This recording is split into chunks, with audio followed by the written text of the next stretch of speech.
Right, welcome to this Wednesday's version of our live stream, asking questions to us about launching a business. That's the specialist area of 12 Ronnies. Just before we start, in terms of taking any questions from the live audience on LinkedIn or the other places that we're streaming, I just want to run something by you chaps, by you, Bill and Chris. I had a call earlier today with somebody who's looking at launching a business, and they were responding to one thing that 12 Ronnies do, which is our launch plan service, where we build or help build with strategists proper plans to launch a business that involve everything from timelines through to real costs, with quotes from service providers, not budgetary costs. Marketing will cost you $20,000. It'll be marketing to achieve these objectives will cost you $15,927, as in real costs, the whole thing strategic wise. So that somebody responded to this offering, and it's a paid for service. We use a professional strategist. It's subsidized by 12 Ronnies, but it's subsidized to the founders. And when I started speaking to this chap this morning, let me just let in Mohammed onto the stage. And when I started speaking to this chap this morning about our launch plan service, I got into the questions, and there's three key parts to what we're for us to determine whether we should go ahead and start working with them with launch plans. One is when. So are you ready to launch the business in the near term? Because if you're a year out, so much can change in that time that us putting together a detailed plan for you to launch just doesn't make sense at this stage. The next question is around funding. If you're still scraping around trying to look for funding to launch your business, you might not know the exact costs, but if that is the big issue at this moment in time, and we much prefer to work with bootstrap startups, then you're probably not ready to launch at the moment. There's still a lot to do if you're looking for funding. And the third question is around evidence. So, and what I mean by evidence is, we don't want to be just launching somebody's idea into the market. That's not the purpose of our launch plan. What we want to be able to do is help people launch to customers, and for the idea to be validated, for them to understand, for them to have spoken to the customer segments they'll be targeting, for them to understand how they're going to get to them, for them to have got some feedback. And so the conversation was around the evidence side. Now, I just wanted to pick your brains here on this. When I was asking questions about evidence, I was trying to guide them, not with saying, well, how big is your wait list, or what exactly, how many numbers have you got, but what work have you done to gain evidence, and what gives you belief that you have evidence? Because a lot of people say, yeah, no,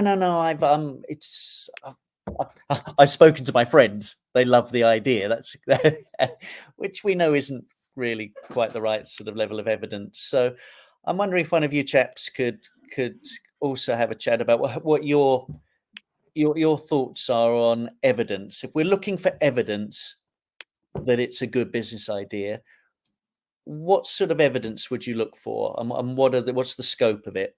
Maybe Bill, you could give us some thoughts on the evidence side. Yeah, I'll let the other chaps answer. This will be short. The short answer is you have to fill out the business model canvas. You have to solve for all the boxes of the business model canvas, because to launch a business, you have to have a business model. That is, how is it that you make money doing this thing? And the best way to do that is with Alex Ostwalder's business model canvas. It's like the stage gate that you have to pass. If you can fill all that out confidently and you've got it all figured out, then it's time to launch. Thanks, Bill. Actually, that's exactly the first thing I guided them to. So, we're on the same page here. So well. We're on the same page here. Mohammed, welcome. Well, what's your Thank you so much. Yeah, evidence? the word that comes the word that comes to my mind is currency. Can you get any currency from anybody? So that currency on the lower down in terms of the scale could be anything from their email to going further up to are they willing to purchase or a pre-sale or whatever it is. So the key thing to ascertain, as you mentioned, desirability, demand, whatever you want to call it, is can you get some sort of currency from any group of people, essentially. Yeah, and that's the ultimate question, isn't it? It's can you make sales? it's something that I know is later on, but this whole currency thing is just so key to the business model as such. Chris, I don't know whether there's anything that you want to add on the evidence side. Oh, you're on mute, Chris. Oh, right. Oh, sorry. Yeah, I would just say, just to build on what Bill said and what you said in response, that if you go to our 12 Ronnies page, then that there is another option where you can choose to we call it validate your idea, where you can choose this kind of earlier option if you're just having an idea, just to check things out before you actually are serious about launching the idea then and there. Yeah, so running because we offer idea validation coaches with some tools to help you gain evidence. Yeah, you're spot on, Chris. Just before we go to some other questions, and if people are listening, if they could put some questions in the comments, we can have a go at answering them. But before we do that, if maybe you could put some questions in the comments. But I just wanted to come over to you, Mohammed. You've been doing some work with the Saudis at the moment, haven't you? In that ecosystem, I'd love to hear about what you're doing at the moment. We haven't caught up. It'd be nice to hear for the audience and to stream what you're up to at the moment. No, thank you so much, Bill. I think doing essentially bridge building between the UK and Saudi. So there's now the UK embassy in Riyadh have kicked off something called the Great Futures Initiative, which is a year-long collaboration between the UK and Saudi with a lot of entrepreneurs, startups that are going to and from Saudi and the UK. So there's an incredible chance here, I think, for the UK entities to do that. On the back of that, we're doing an event next week called the Global Innovation Majlis. The idea is to bring VCs across Central Asia, the UAE, the MENA region, as well as Europe, as well as startups across the board as well, and get them into one place and get them talking. No, that's really exciting. Really exciting. Is there anything people can attend or that they're interested in that? Is there anything we can sign up to? Yes, of course. It's Global Innovation Majlis. Sorry, it's innovationmajlis.com. So that's innovation and then majlis.com. This is just a caveat. This is more for kind of maybe Series A plus startups as well as VCs, but it's worth attending, even if you're not, if you're considering your entrepreneurship journey, just to see some incredible examples of British and global startups presenting. But yeah, no, thank you. Really good. No, I'll check that out after this call. Thanks, Mohammed. Okay, I'm still. If people can post some comments in here, then we can have a look at answering them. One of the things that has come up recently are questions around market research and competition, and there's a lot of differing advice about how to do market research. And I'm not talking about the actual idea validation side of speaking to your potential customers, but the broader market research, whether it's, how saturated is the market you're entering? What's it like with the competition? What are their strengths and weaknesses? And this is something I think that there's so much differing advice. Chris, what's your take on market research and actually doing the research side, not the idea validation? Oh, it's key. It's part of your validation process. You have to. Part of what you need to do is to work out who else is in the space. And I won't go into massive detail because I'm sure the other guys will want to chip in. But the one thing I would say is that there is a business model theory called the blue ocean theory, and essentially what that means is that if you're launching a business into a blue ocean, it means you've got no competitors. So you're a shark swimming around or whatever, or a fish swimming around, and you've got, you're not getting attacked by other competitors. But I would argue, and I think everybody here would argue, that that's not necessarily a great position because it doesn't prove that you're going to make any money. So, for example, it'd be better to be in a purple ocean where you don't have so many competitors that you're going to struggle to make money, but you want to make sure that there are competitors out there who are successfully making money. So it proves that there is a market there that you can thrive in as well. Yeah, and to add to you there, Chris, my thoughts is that I love it when people, because so many people say, "Oh, we've got no competition," and we always have competition. Your customers often solving the problem you're trying to solve, but in a different way, in a way that's maybe a little bit clumsy, but they want a better solution, but they're often solving it as well. So it's nice to have competition so that you can say it's like this company, but this is how we're different. So it's a frame of reference. So I much prefer it when I hear people say, no, there is competition out there, but this is how we're different. Yes. I mean, one extra thing would be that in a couple of businesses that I've launched previously, the idea has been amazing, but it's just been too early because nobody was there to actually be a customer. Yeah, no time. There's a big thing on timing. I don't know, Mohammed, in terms of timing, what's and market research. What's your thoughts here? It's a really good point that Chris mentions. There's this thing, feel free to check it out. Horizons thinking, this idea that each technology or each wave comes and goes, and there's a certain perfect timing for it. The example that came to mind yesterday when I was with the incredible Startup Discovery School here in West London was the idea of bendy phones and how the technology existed. I remember in the early noughties, in the 2000s, coming into the new millennia. I remember distinctly watching this program where we've got bendy phones, but the timing wasn't right. And it's a very important note that Chris mentions. So that I can't agree more with you on that, Chris. There's on a pitch deck, always mention why the time is right for you to do what you're doing. Yeah. Phil, anything to add on the market research or timing side? Yeah, for timing, there's such a thing as early mover advantage, but there's also something to fast follower advantage. As Chris was saying. Great tools to use in this space. Use the AI tools that are out there, ChatGPT, Claude, whatever your favorite one is. Have a conversation with those robots about your marketplace, about competitors. And then a great tool that successful teams I've worked with have used is to go and purchase the competitor's product and give it to their customer.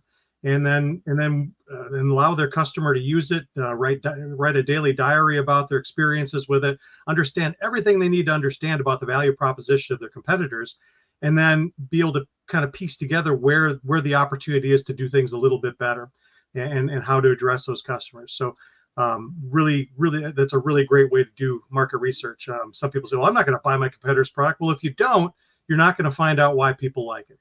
So buy it, sign it, make them diary about it, but they'll learn everything you can. I love that, Bill. I haven't heard in all the years I've been doing this. I actually haven't heard that before. What a brilliant idea.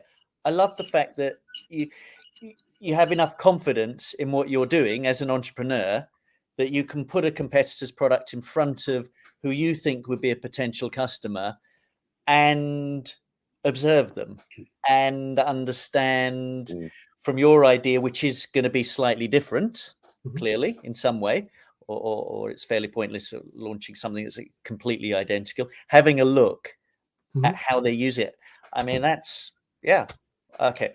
I have an extra idea to Bill's brilliant idea there. I quite often go onto webinars of people who are launching things, or maybe doing something like, for example, when I worked in crowdfunding, I'd want to find out how other people talked about crowdfunding. And the important thing wasn't actually necessarily what the people were talking about, but it was the Q&A afterwards. So that to see what other people in the audience were asking the people who'd done the presentation. And I found the questions were like really interesting and important as well. Yeah, I actually, it is the questions, because they're us four. We've been involved in doing startups for a long time, so we hear lots of different questions, but as Bill just pointed out there's always new things, and there's always somebody else's point of view.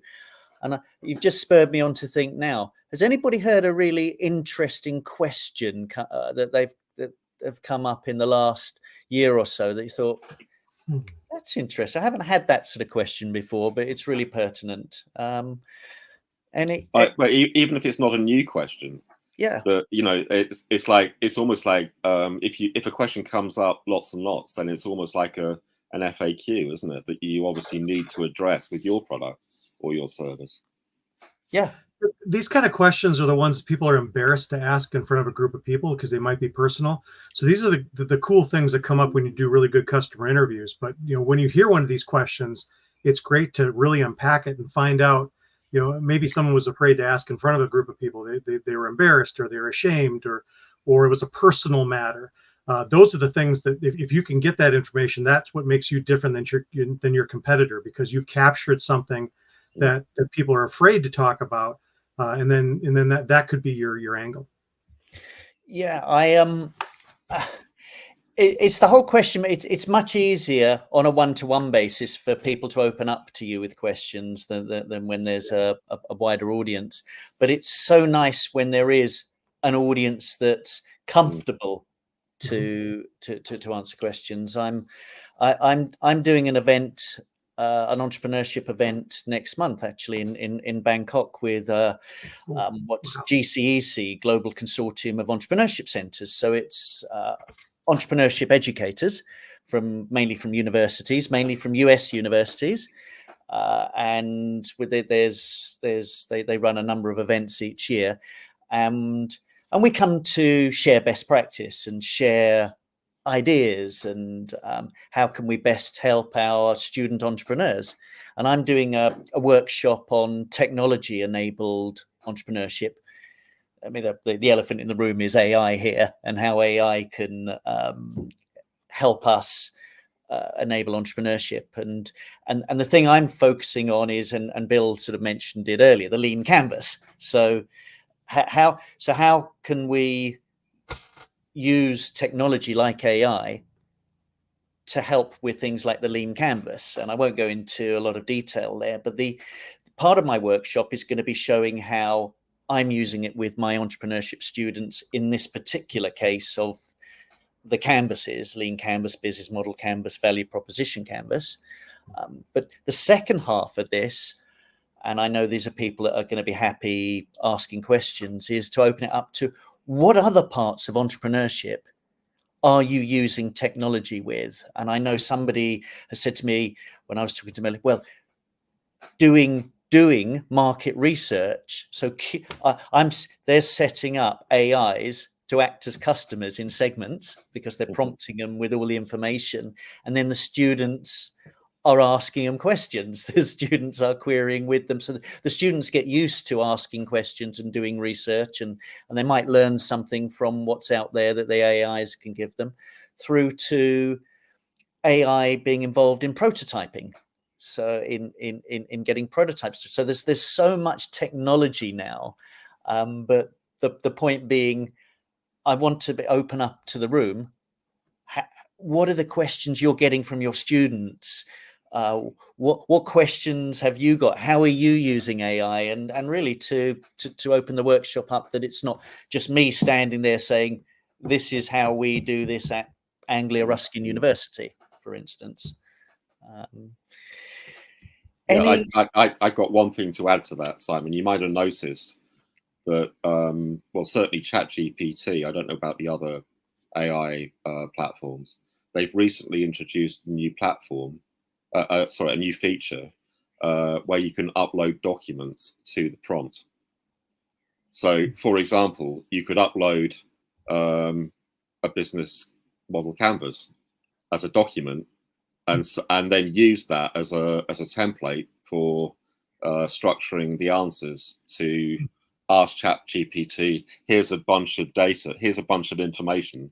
Please organize it into the categories in the business model canvas. Well, you'll find, Chris, this is worth the audience looking at here. It already does that. There are GPTs in ChatGPT that you can look up called Lean Canvas. So there's a whole list of them, and what they do is each segment of the Lean Canvas, or the many segments, they already have it set up, and you type it and you use that in each segment so it's actually already set up for the Lean Canvas, and I believe there's others for business model canvas. So it saves you doing the freeform stuff that you talked about. There's already GPTs around Lean Canvas. There's also tools like StratNav app that I use, where the ChatGPT and the AIs are actually built into the canvases, such that you don't have to operate each part of the canvas separately. It knows what you've put into each part. So it knows what's in the customer segment part. It knows what's in the problem part. So when you come to another part of it, it already has that prompt information. Yes. To help you fill in. So there's a lot of work there in that. There's another idea which I tried the other day, because I wanted to generate a style guide for writing posts at LinkedIn. So I told ChatGPT a bunch of the stuff, the criteria of how I wanted it to look, and the tone and the style and everything. And I said, write me a style guide. And it came back with this amazing thing that I'm now using as a template. So whenever I write a post at ChatGPT, I just say, here's the template. Here's the thing I want you to write an article about, and I don't have to tell it anything else. And it comes up with an 800-word article, a 1,300 character article that I hardly need to tweak because I've given it a good prompt. Yeah, and Bill, are you using any of the GPTs for work with entrepreneurs, or is there anything that you've seen that's quite cool that's being used that we haven't touched on? Not a lot yet, but I am plugged into the market research community, and that's what everyone's talking about right now is incorporating AI into market research, and especially in analysis of results. So if you go out and you talk to a bunch of people, can feed that into the AI and ask it for insights, because sometimes we're a little bit blind to certain insights that we maybe haven't even considered. So giving it the raw data and say, okay, what does this mean? You get sort of that unbiased third party who looks at it and comes up with the darndest things that you would never have thought of. They're not all gold, but there's a better chance that there being something in there that is than people just looking at it with those kind of preconceived notions of what the customer might want. So I think that's the biggest area in the market research area that we've been talking about today. Yeah, I tend to agree with that as well. It's they have these AIs, if we call them these GPTs, have so much information at their fingertips that there's some golden nuggets there that it would just take you so long to be able to put together. Mohammed, just anything to follow on to that before we move on to something new in terms of the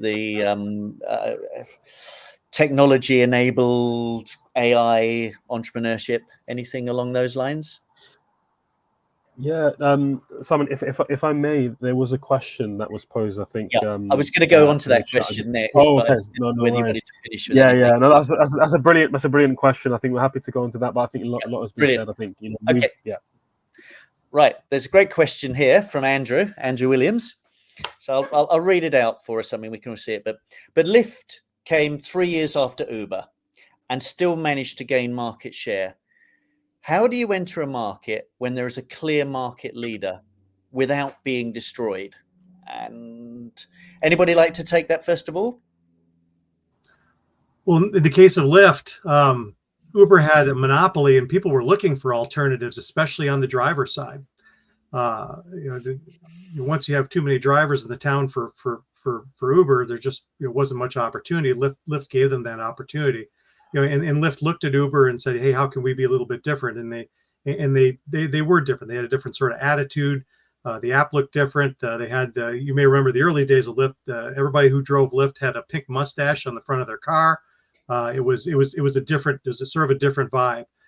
So entering that market again, it's understanding your customer, understanding why they buy, and using that information to understand where the space is for you to do better. And especially in the case where there's only one person in the marketplace, there's probably plenty of room to do better. People are just waiting for it. Yeah, it's back to Chris's blue and purple oceans and that side of things. Mohammed, anything that you'd like to say about this question here, as you brought it to my attention in terms of? I was just gonna say a really powerful video. Hopefully you can hear me and my connection isn't too bad. But from Sam Altman, the chap behind ChatGPT and what we're talking about. Mentioning that every time he's looked at any of the startups, any of the things that he's worked on, it's always been the idea of a small market, but just being able to dominate that market. So with finding, maybe looking to your competitors, but just trying to understand what is that niche, that small market that you can be the biggest player in, and then you can kind of move out into other markets and that kind of stuff. So very good video if you were to just in Google or search Sam Altman on market penetration. Brilliant. And at the other end of the scale, just with the entering a market without being destroyed and not being first entry, Apple are quite famous about not being first to market, but dominating the market soon afterwards.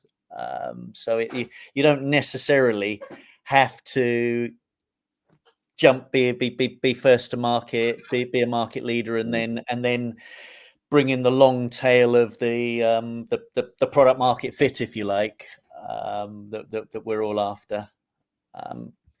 Chris, did you? I had some thoughts. The thing is, if you're a startup, then by different definition, you're small and you're agile and you can move quickly. As you start to grow and scale, then it becomes more corporate and you get slower. And you get it's more difficult to respond to market needs.